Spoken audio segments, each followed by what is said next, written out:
Hey everyone, welcome to another episode of Wonderful Garbage. It's been a minute, I've missed you guys. I took last week off because I wanted to change my recording schedule. It was just too hard to wait until Sundays to get everything out to you guys. So I'm gonna start putting out the pop culture recap episodes and the Bravolebrity Breakdowns on Fridays, and then I'll have another episode for y'all on Sundays, which will be my Bravo TV recap. So if you're into those shows, check out the recaps. I recap mainly just the housewife shows that I'm watching, but once Southern Charm comes back and Summer House, all those other shows, I will recap those on there too. So hi, I missed you guys. How's it going? Okay, so still struggling in fantasy football. I'm 1-2 in 2 of my leagues, 2-1 in another. But I feel like the projections last week were all over the place. Like I would check at 1 minute and I was be up by 10 projected, and I would check again later and then I'd be like down by 15. I'm like, what is happening? But it's still fun. I am so excited. I'm going to see Alex Cooper, who is the Call Her Daddy mogul, now we can call her. She got that big old Sirius XM podcasting deal. She is on her Unwell tour and is coming to Austin. So I'm going with a couple friends. We have been so excited for this show. We are texting all about outfits and the pregame hang we're gonna go do with the rest of Daddy Gang. I'm so excited to see Alex and this podcast tour. It's gonna be so much fun, so really excited about that. It is still hella hot in Austin. The mornings have been kind of cool, but I'm just like, where's fall? We're nearing the end of September and it's still like 90-ish in the afternoon, and that's not okay. We need cool weather. I want to bring out my oversized sweaters and my chunky boots, and yeah, so we're still manifesting cool weather here in Austin. Okay, also, it is our 2-month anniversary of Wonderful Garbage. I'm so excited.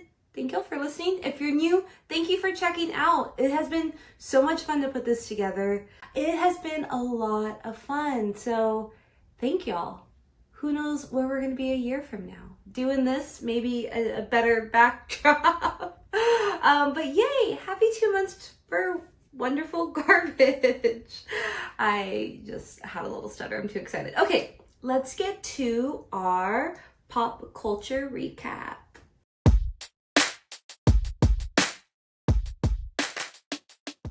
Okay, we're gonna start with some baby news. Olivia Munn and John Mulaney welcomed their second child, another Virgo baby. We've had some Virgo babies the past couple weeks, y'all. I'm so excited. Okay, so I got this info from NBC News. It says Olivia Munn and John Mulaney announced the birth of their second child together.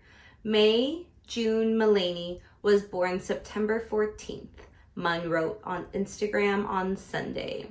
So if y'all don't know, Olivia Munn was diagnosed with breast cancer. She's had a lot of surgeries, a lot of treatments for it. She ended up getting a hysterectomy, and she had another surgery where she removed all of the hormones from her body just to make sure that her cancer wouldn't grow back. With the hysterectomy, it meant, right, she couldn't carry her own child. So she said that was really difficult. She said she had so many emotions about not being able to carry her child, but meeting the surrogate, they connected, they bonded, and now they have a beautiful baby girl. So May means plum in Chinese, so they're calling her their little plum. So congratulations to them. That is really sweet. All right, we have some rom-com news. There is a new rom-com coming to Netflix. It's going to star Jennifer Lopez and Brett Goldstein, who famously played Roy Kent from Ted Lasso.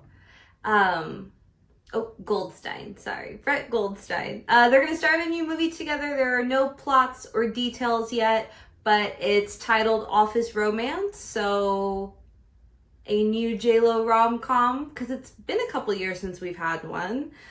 So, okay, let's predict what it's going to be like. Is it going to be an office meet cute? He drops a bunch of papers. She helps him pick them up. Their hands touch. They both get butterflies. They stare into each other's eyes. Or is it going to be like a coffee meet cute maybe? They accidentally grab each other's coffee and trying to get it. Or like a budding, office competition, right? They're up for the same gig.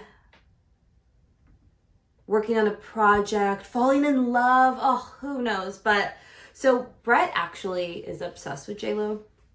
So he's a manifestation king for getting this movie with her. He has a crush on J.Lo. He's talked about it on his podcast. When Hustlers came out, he was just like, effing hell, she's 50, like, what? And then he was like, I've never wanted to be cuddled more. So go Brett, he gets to be with the rom-com queen, one of the rom-com queens, J.Lo. But could you imagine if they end up getting together after this? Like, sparks fly, there's chemistry, she's coming off of this divorce, maybe, who knows, they're like still all over each other. Coming off of this divorce, possibly with Ben, they have hot chemistry. What if J.Lo stars in Ted Lasso season 4? And then Brett comes out with like he comes out with an album. Oh, they would be an unstoppable duo, I think. No one would see it coming, right? You know, like I wouldn't think they'd be in a movie together. Anywho, I will definitely be watching. I love a J.Lo rom-com. Rom-coms are one of my favorite movie categories. J.Lo one specifically. Made in Manhattan, The Wedding Planner, The Backup Plan, Marry Me. They're all so good. Except I was talking with a friend the other day and she sent me a TikTok about how problematic The Wedding Planner is. And I was like, this sucks. Because Wedding Planner is like one of my top 5 favorite movies. And it broke down just like, oh, they started falling for each other, but like she's his legit wedding planner and he is engaged to somebody else. And then like poor Massimo is just like thrown all over. Like justice for Massimo too. I hope he found love. And then like they end up getting together. Yeah. Not the best storyline, but gosh, I freaking love that movie. Okay. We'll have more info here at Wonderful Garbage of this new office romance movie as we get it. Stay tuned. Okay.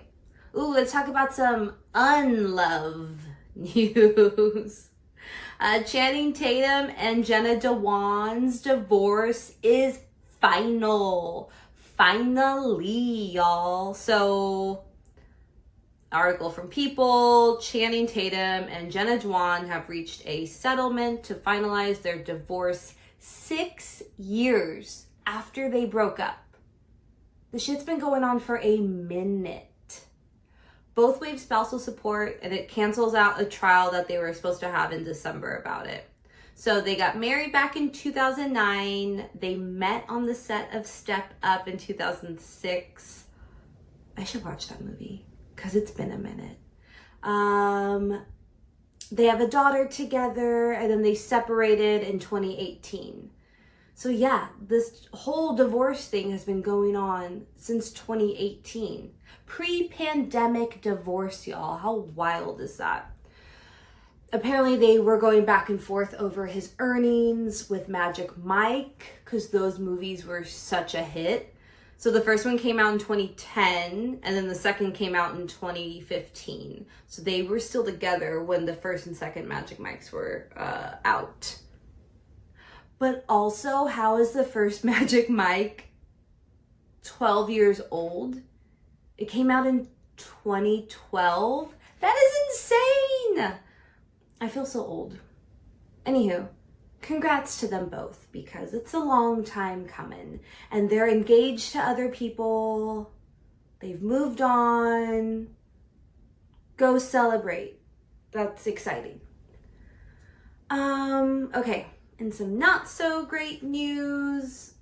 Artem, who was married to Nikki Bella, they met on Dancing with the Stars. Nikki and Artem were partners. They got engaged, had a kid, got married. They've been married. They actually just celebrated their second wedding anniversary. But a couple weeks ago, it came out that there was some sort of dispute going on at their home. Cops were called. Artem was arrested. And they said it was some sort of domestic violence incident. So, Artem's speaking out about it now. And in another article from People, it says he was arrested in Napa Valley, California on August 29th and was on a charge of corporal injury to a spouse. The charges were dropped, though, earlier this week.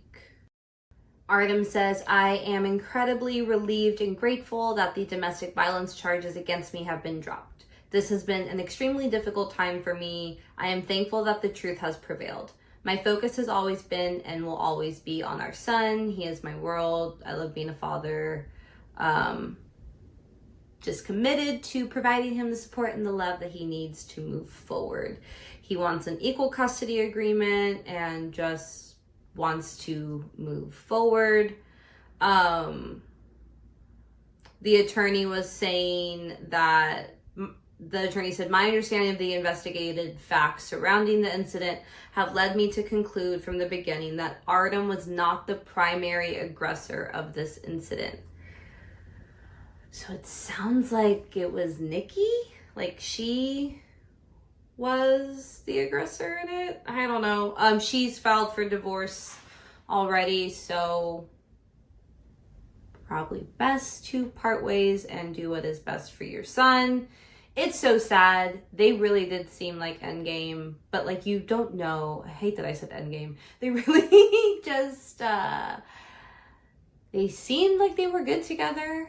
But again, you never know what is going on behind closed doors or what it's actually like. So yeah, just hope everybody is safe and healthy and happy in their respective places. Kendall Jenner's a blonde now. That's fun for her. I hope she likes it. I'm not going to talk about any of the Diddy things because it's just way too messed up. Yeah, it's horrible. Everything that's come out about it and that will continue to come out about it. All this stuff, or like he just gotten arrested like last week, end of last week or beginning of last week. So like, it seems like this has been going on forever. And I know like other articles and allegations have, but the whole arrest and everything, like it's just crazy. It's also crazy that 50 Cent has a documentary that he's been working on that spans like 10 plus years of all the shit that Diddy was doing and just everybody that was involved. Probably like half the artists and actors I watched growing up. I'm not laughing because it's funny. I'm laughing because it's just so messed up. And I laugh when things are messed up. It's my coping mechanism.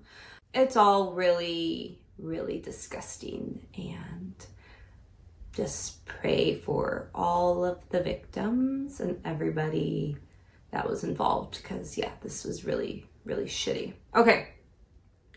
In some still shitty, but maybe less shitty news. Do y'all remember the Chrisleys? They had like that huge TV show and then they got arrested and sentenced. Their parents got arrested for tax fraud. Yeah. Julie Chrisley, that's the wife. The judge had originally vacated her sentencing over the summer and then so she got a new trial. So yeah, back in June, this is from Entertainment Weekly. A judge determined that there was insufficient evidence that she was involved in during the entire time of the bank fraud scheme. So it was her and her husband. They had this reality show called Chrisley Knows Best, and were convicted a couple years ago of getting $30 million in fraudulent loans. They would lie about their net worth. They would go to smaller banks that didn't have as an intense vetting process that the bigger banks do. So they weren't checking on their finances 100%, and they weren't paying taxes. Todd was sentenced to 12 years in prison, and Julie was sentenced to 7. She was resentenced this week, the same amount of time, 7 years. She said, I would like to say that I've had years to think about what I've done, and I'm sorry for my actions and the situations that led us to where we are today. And then I kept reading the article, and Todd is actually teaching financial classes in prison, which is so ironic because you literally went to prison for not having good finances and lying about your finances. And now you get to teach inmates about finances. Julie is teaching some classes too. I think I saw she was teaching a real estate class or something like that. They're a part of some program that if you teach classes, it can help lower your sentences. So that's what they're doing. But you do the crime, you gotta pay the time, right? Isn't that what they say? It's just wild. I remember when that happened, that was wild. You're just like, oh, these people that are like on this big reality show are frauds? What? Wild. Okay, a little more breakup news from the Mom Talk group. Dakota and Taylor, I hate how I said Dakota first. Taylor and Dakota have potentially split, question mark?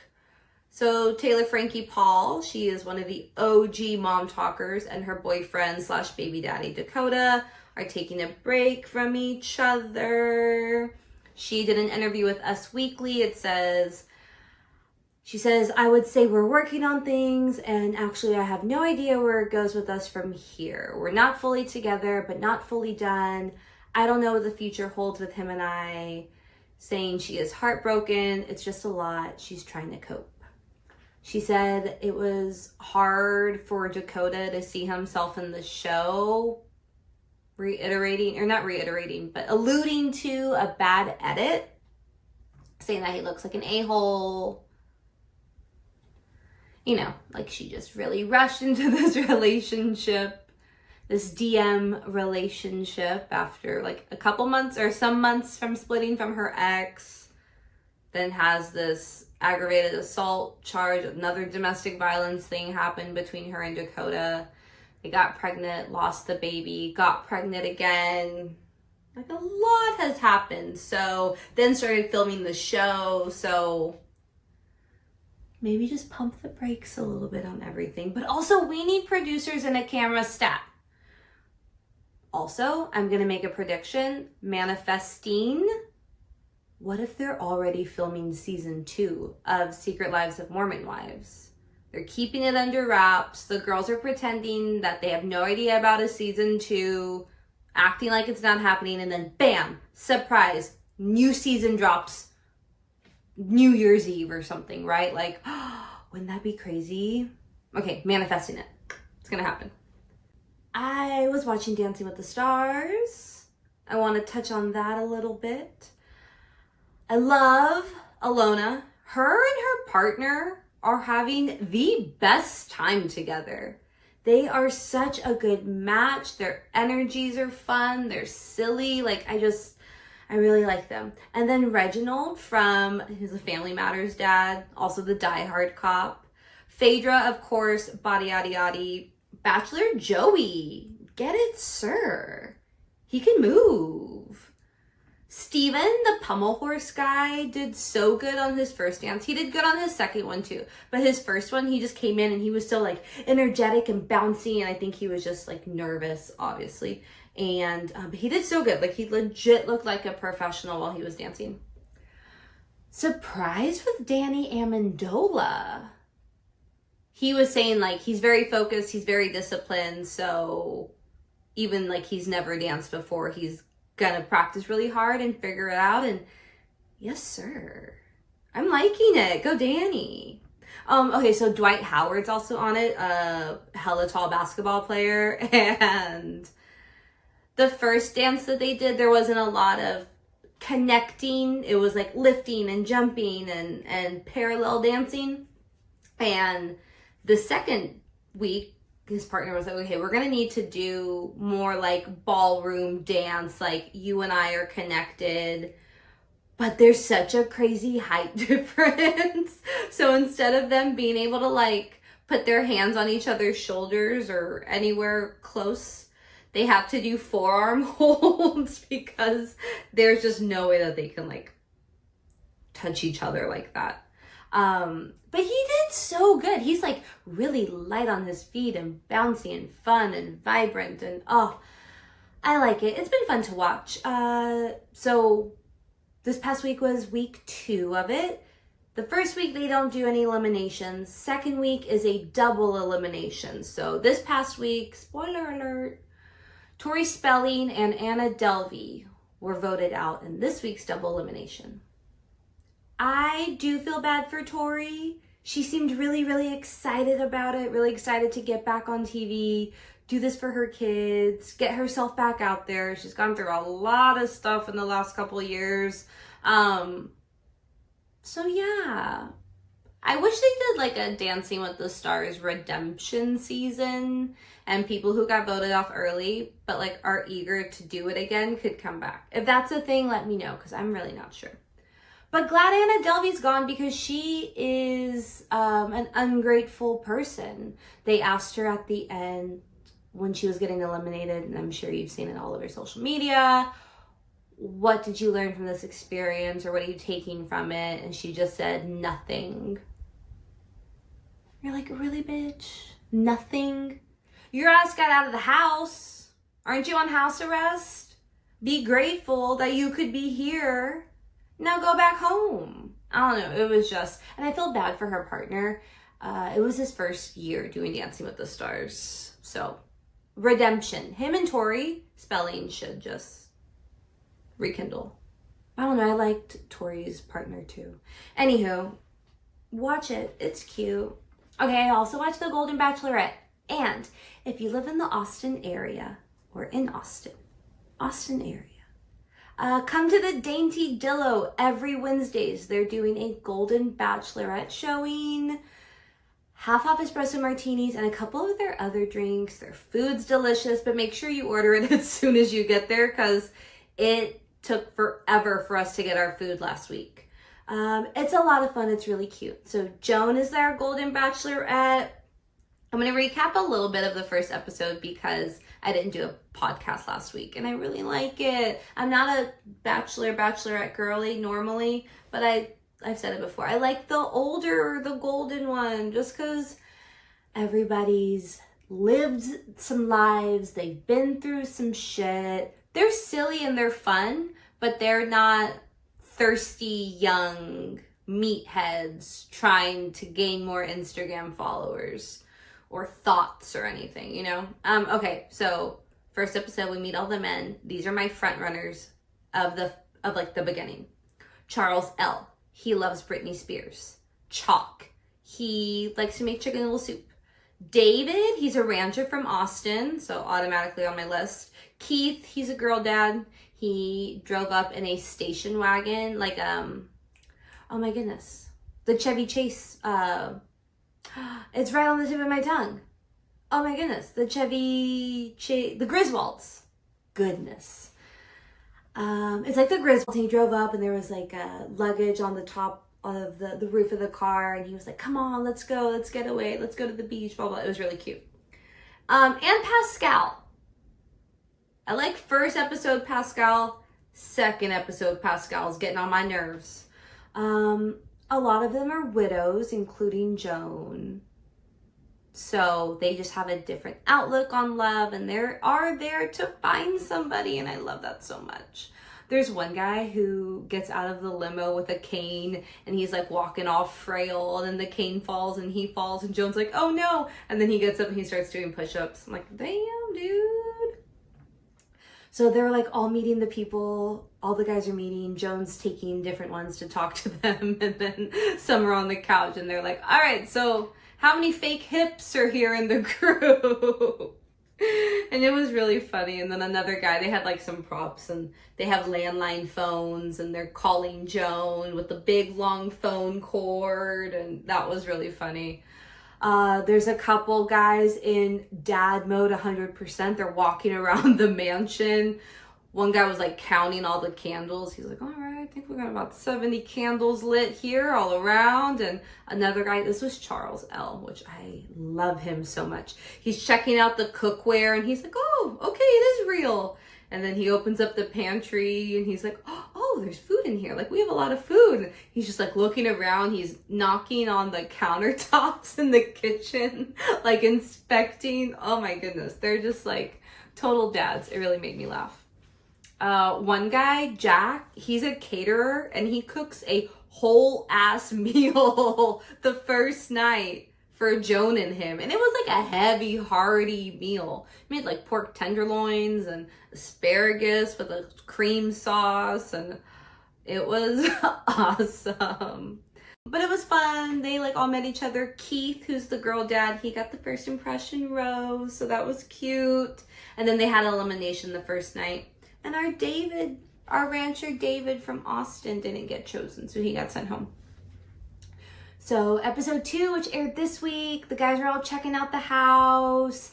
They have bunk beds to sleep in, which is really funny. It works for all the younger casts, right? But not for these older guys. So the guys are in the rooms and they're trying to figure out who's going to sleep where.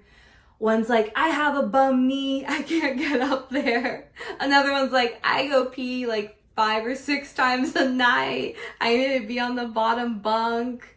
It's really funny. Okay, Pascal, this is where he's starting to annoy me. He's freaking out about the closet.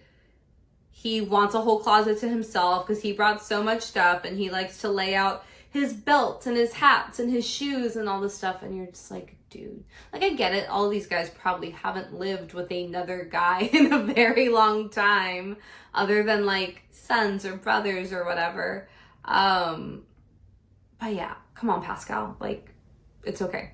Also, he says he hasn't done laundry in like 40 years. He has a laundry service, so he doesn't know how to do laundry. So another one of the guys does Pascal's laundry for him. Like, what is happening here? He says he also sleeps naked. He's like, I'm fine, I'm French. Like, I'm comfortable with my body. I do sleep naked. So he has like a little bed off to the side. And he knows he's high maintenance. He says he is. So that's annoying me a little bit. Because he has a fun attitude and personality. But like, do your own laundry.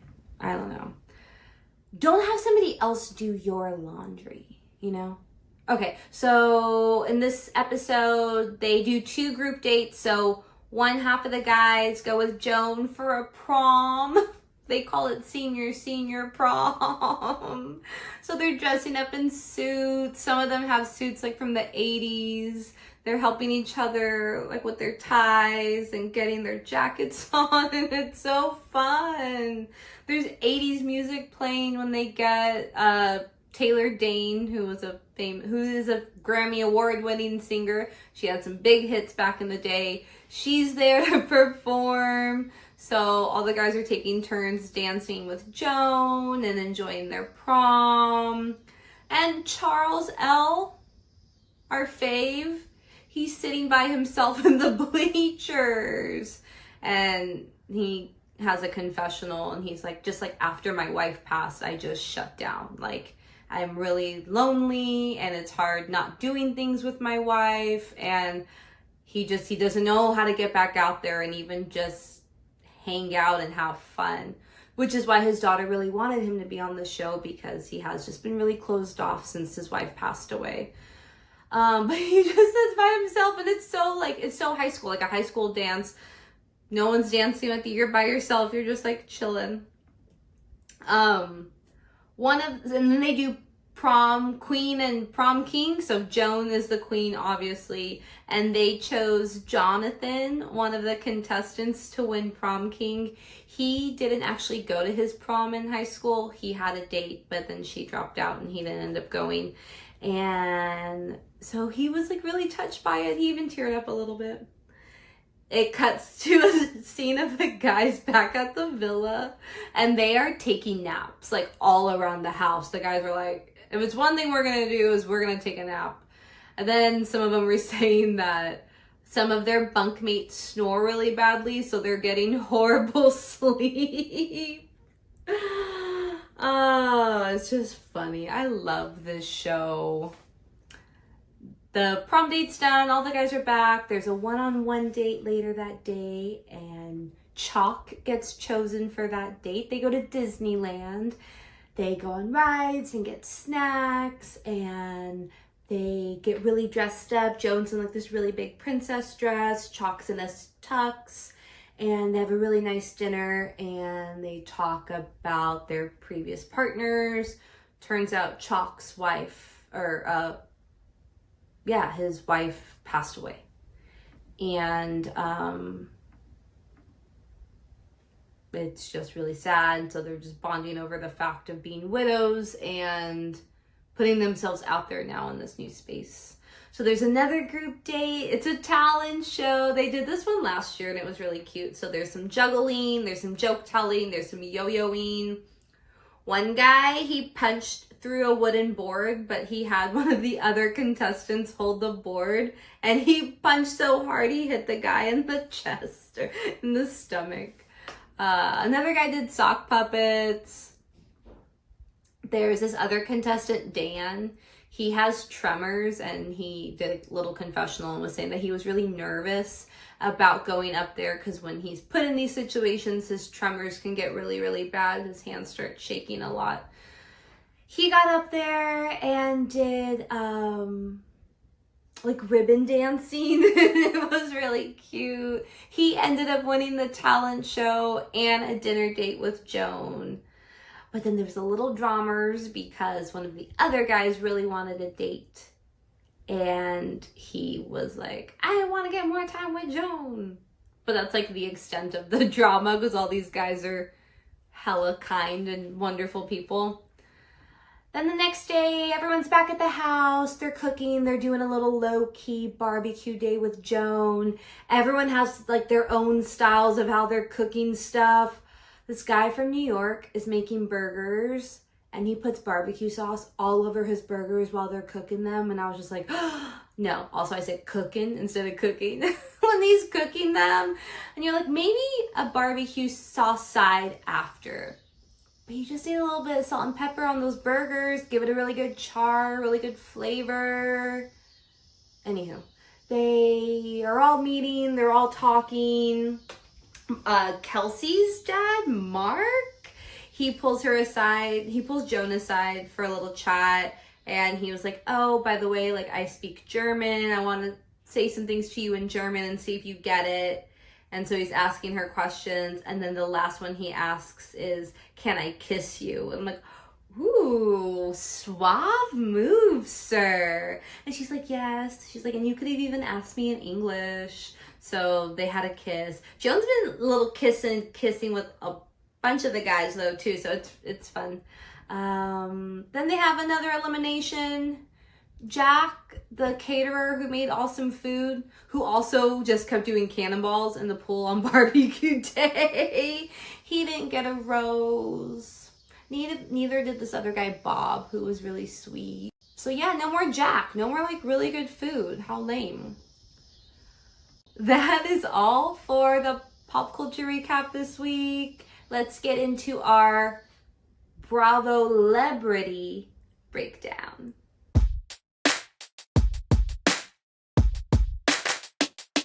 All right, let's get into our Bravolebrity Breakdown. I'm calling this Bravolebrity Breakdown now because I'm really just talking about Real Housewives news. My recaps will come later, so I don't want to confuse y'all, but we're rebranding. We're switching things up. Okay, I didn't record last week, right? So I didn't talk about the Salt Lake City premiere. I'm going to recap it in this upcoming TV recap episode. I watched it. I felt like they were trying to put too much into one episode because the season finale last year was so huge. They were probably like, we need to come in. This first episode needs to be off the fucking charts. Let's go. And then it was just like, bam, bam, bam, bam, bam. There's a bunch of stuff, like, what's going on? Heather, Meredith, and Lisa definitely met up before the season and said, hey, we're going to gang up on Whitney. Let's call a truce all together. They needed a new person to gang up on because Monica's gone. Unpopular opinion, Whitney doesn't bother me as much. I know a lot of people don't like her. I'm not... She doesn't ruffle my feathers as much as everybody else. I like Bronwyn and Brittany so far. They are giving us housewives in different ways. Housewives energy, but different. I'm here for it. Did y'all see that Lisa Barlow got a diamond ring on Watch What Happens Live? She was on Watch What Happens Live with Molly Sims for the premiere night. And Molly gifted her a diamond ring, which I think is a lot for a guest. Maybe I'm being shady. Maybe I'm mad I don't have a diamond ring that looks like that. So Lisa has famously lost 2 rings. One she has lost completely. Last season we saw it. A $60,000 ring that she was accusing Monica of taking for a bit. And then she lost another one for a little bit at New York Fashion Week, but then found it later. And I feel like if you lose rings, you shouldn't get rewarded with another ring. You're showing me I can't trust you with this ring. You're not getting anything else right now until you can show me that you can be trusted and that you can handle this shit. I don't know. I thought it was weird. Speaking of Salt Lake City, Monica had some big news this week. She's going to be voicing House of Villains Season 2. So in an article from E! News, she says, I'm back, biatches. That's right. The one and only Monica Garcia. Like, is this like some Gossip Girl intro shit or what? She says, and if you thought you knew me from the Real Housewives of Salt Lake City, think again. Because this time, I'm not just stirring the pot, I'm narrating the whole damn show. Which is cool. I think that's a cool way to be a part of a show without having to do all the competing and being the actual drama of it all. But you can talk about the drama, and I think I like that. I want to narrate something. Someone call me. So yeah, good for her. That'll be fun. I don't think I'm going to watch it, but I love that for her. Ooh, Kyle Richards is doing some stuff in the movie world again. We are getting a Kyle Richards, Reese Witherspoon / Hello Sunshine project, y'all. So Kyle was on an Amazon Live the other day and spilled the beans that she is going to be working with Reese Witherspoon on an upcoming project. Reese Witherspoon had teased this on the Emmys red carpet. She said she was on a flight with a Real Housewife who she's working on something with, but she didn't say who. Very ominous. Everyone was like, oh, who could it be? Who's done movies? Who's in shows? Who's like that level that she would even be working with? There isn't any more news about it, but good for Kyle. I'm not a fan of her, but good for her. That's like super cool. Awesome. Okay, we got Real Housewives of New York taglines. We're going to wrap up our Bravo breakdown with these. It's technically season 15 that's premiering next week, but it's season 2 of the rebooted cast. So here are the taglines from the ladies. I got this from Bravo. Okay, Brynn. Hers is, why date their dad when you can just be mother? Right? That's like how she would be saying, like, mother. Aaron, in the cocktail of life, a New Yorker is never shaken nor stirred. I get where she was going, but, like, I want my drink shaken and or stirred. So, I don't know. Sigh, I may be hungry, but at least I'm not thirsty. Cool. Okay. Jessel, I'm not up and coming, I'm already there. I kind of like that one. Uba, love looks good on me, but darling, what doesn't? I like that. I like a little question in there. I guess Bryn's was a question too. Jenna, not everyone can be Jenna effing Lyons, but they can try. And then newbie Raquel, just like a painting, you'll need a couple of looks to figure me out. That was okay. And like for a first season tagline, not bad. A lot of people don't like the rebooted New York. I just like watching mindless TV that gives me some drama. So I like it. I don't mind it. The previous, New York was just, nobody can touch that insaneness. I've actually been going back and watching. I started watching season 3 earlier this week. I'm on season 4 now, and God, those ladies are wild. And some of them are just so out of touch. Yeah. It's a lot. Anywho, New York Real Housewives premieres next Tuesday, October 1st. I will be watching because I will be recapping. So check it out. I need to stop doing this weird finger pointing thing. I don't know who I think I am. Before I close this out, I do want to talk about 2 things I've watched this week that are non-Housewives related. I watched the Menendez brothers show, the Ryan Murphy one on Netflix. It's like really rough to watch this because it's something that like actually happened in these people's lives, right? Like the Dahmer one. It was really intense. It was really sad. And just remembering that's like a depiction of what these people live through. Ryan Murphy definitely dramatizes these stories. And it's just like, okay, I get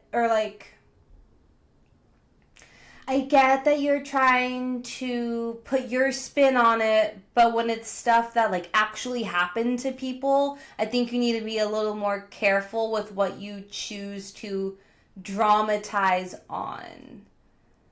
You know, like he does a lot of fiction stories, so he's used to doing those more dramatical, exaggerated, intense things. But when it's like these people's lives, right? Same thing with Dahmer, that got a lot of backlash too. It's like, okay. Just be careful with like how you're doing it. So Eric Menendez heard about it. So he's married. And his wife was telling him about the show. And so he had some thoughts on it. He does not like the portrayal of his brother Lyle, questioning the sexual abuse that happened to them and how it affects men versus women.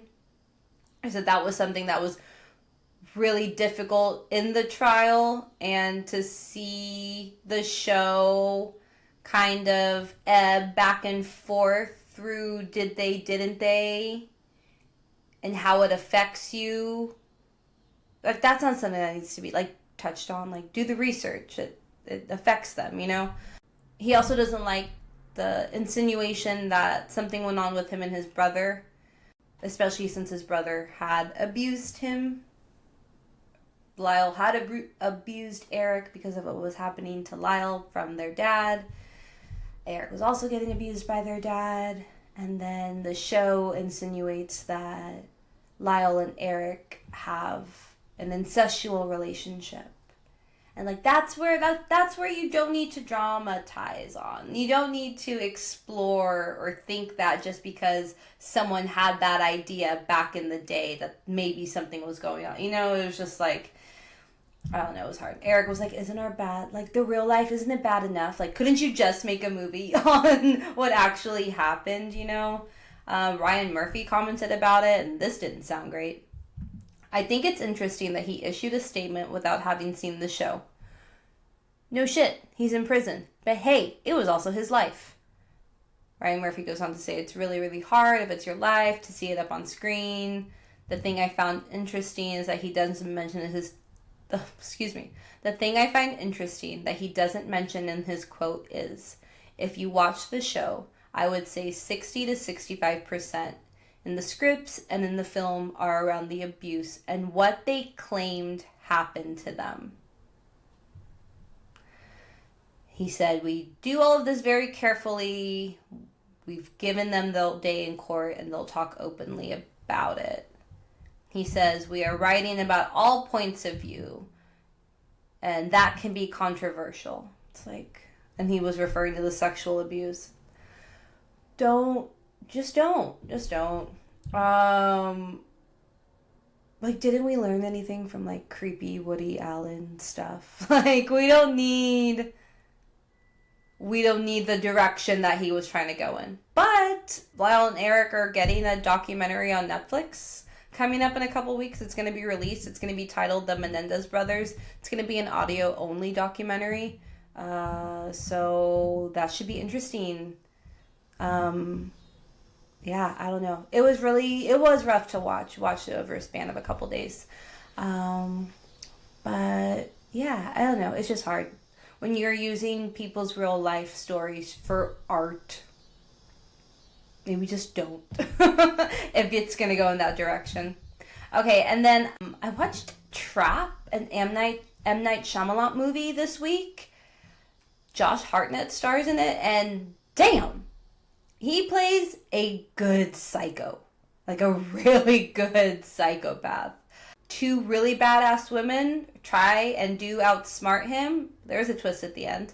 But it was good. It gave me nightmares, though. I literally had serial killer nightmares, things that I was being kidnapped, and it was not fun. So watch Trap, like, in the daytime. And then watch something really happy after, or really silly, like a housewife show. But those are just a couple things I watched this week, outside of everything else on all the Bravo things, and the Golden Bachelor, and Dancing with the Stars, and the Mormon Wives. I feel like a couple weeks ago I was like, I don't have a lot to watch, and now I'm like, holy moly, there's so much to do. But yeah, that is all the garbage talk I have for now. Thank you so much for tuning in. I appreciate it. Don't forget to like, comment, subscribe, Spotify and YouTube. I'll be on Apple soon, I promise. You can't hear this if you're not on Apple. Follow Wonderful Garbage on Instagram and TikTok and X. I post a lot of dumb shit trying to make you guys laugh. And check out episodes every week. So these will be out every Friday. Our pop culture recaps, Bravolebrity breakdowns, and then our Bravo TV recaps will be out on Sundays, y'all. All right. Have a good day wherever you are. Thanks again for listening. Until next time.